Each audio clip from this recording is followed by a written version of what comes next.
తిరుపతి వేలాది భక్తుల అడుగులతో నిత్యమ కదిలే ఆ పవిత్ర భూమి. ఇక్కడ వెంకటేశ్వర స్వామిని అందరూ ఆరాధిస్తారు. కాని చాలామందికి తెలియని నిజమేంటంటే ఇక్కడే భూమిపై వెలసిన మరో వైకుంఠముంది. అదే శ్రీ గోవిందరాజస్వామి ఆలయం. ఇది కేవలం ఆలయం కాదు, చరిత్ర, శిల్పకళ, భక్తి, పరమార్థానికి నిలయంగా నిలిచిన ఒక జీవిత దేవస్థానం. ఈ ఆలయం అనగానే మన కళ్ళ ముందు నిలబడుతుంది ఆ మహోన్నత గోపురం, పక్కనే గల ఆ శాంతియుత రథవీధి, లోపలికి అడుగుపెడుతూ వినిపించే వేదఘోషలు.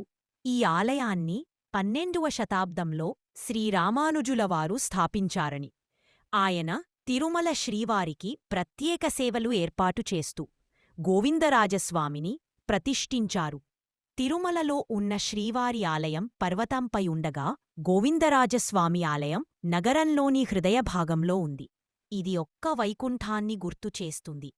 అంత మౌనంగా, అంత పవిత్రంగా ఉంటుంది ఈ స్థలం. ఈ ఆలయం గర్భగుడిలో గోవిందరాజస్వామి శయనముద్రలో కనిపిస్తారు. పక్కన భూదేవి, శ్రీదేవి విరాజిల్లతుంటారు. విష్ణుమూర్తి యొక్క విశ్రాంతిని చూడాలంటే ఇప్పుడు మీరు ఓ విషయం ఆలోచించండి. ఇతని పేరే గోవిందుడు. అయితే గోవిందుడికి ఇది ఎలా వచ్చిందో తెలుసా? పురాణగాథ ప్రకారం ఒకప్పుడు కుబేరుడు తన ధనం కోల్పోయి మానసికంగా తెగిపోయాడు. ఆపైన విష్ణుమూర్తిని ప్రార్థించాడు.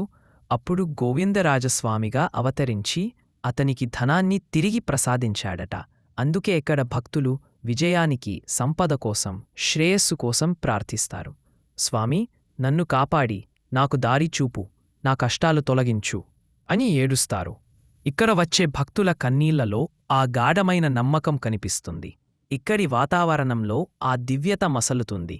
ఒకసారి గర్భగుడిలో అడుగుపెట్టిన వెంటనే మనకు తెలుస్తుంది, ఇది ఒక సాధారణ ఆలయం కాదు, ఇది దైవమయ్యే స్థలం. గోపురం దాదాపు 70 మీటర్ల ఎత్తులో ఉంటుంది. చోళరాజులు, పాండ్యులు, విజయనగర సామ్రాజ్యం అందరూ ఈ ఆలయ నిర్మాణంలో పాలు పంచుకున్నారు. శిల్పాలలో మీరు పూర్వపు భరతాన్ని చూడవచ్చు. ఒక్క గోడపై ఉన్న శిల్పం ఒక గొప్ప కథ చెప్పేలా ఉంటుంది. ఈ ఆలయం చుట్టూ ఉన్న మరిన్ని ఆలయాలు శ్రీపార్థసారథి స్వామి, అందాలమ్మవారు, శ్రీరామ లక్ష్మణ హనుమాన్ విగ్రహాలు, ఇవి కూడా తిరుమల పరంపరను ప్రతిబింబించేవే. ఇక్కడ జరిగిన ఉత్సవాలు మరువలేనివి. బ్రహ్మోత్సవాలు, వైకుంఠ ఏకాదశి, పవిత్రోత్సవాలు ఈ రోజుల్లో ఆలయం జనసంద్రంలా మారుతుంది. వేదమంత్రాలు, భక్తుల కోరికలు, ఆశలు అన్నీ ఆ స్వామి ధ్యానంలో కలిసిపోతాయి.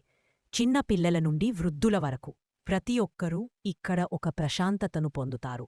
కొంతమంది గర్భగుడిలో కూర్చుని కళ్ళలో నీళ్లు పెట్టుకుంటారు. కొంతమంది ఓం నమో నారాయణాయ జపంతో భక్తిలోకల్లో తేలిపోతారు. ఈ ఆలయానికి వచ్చినప్పుడు గమనించండి, అది కేవలం దర్శనం కాదు, అది మనం దేవుడికి సమర్పించే మనసు. ఇక్కడికి రాకుండా తిరుమల యాత్ర పూర్తి కాదనేది భక్తుల నమ్మకం. అందుకే తిరుపతిలో అడుగుపెట్టిన ప్రతి భక్తుడు ఇలా అంటాడు, ఇక్కడికి వచ్చేశానంటే చాలు స్వామి, నా యాత్ర పూర్తయింది. ఇంకా మరిన్ని కాంటెంట్ వీడియోస్ కావాలంటే సబ్స్క్రైబ్ చేసి షేర్ చేయండి.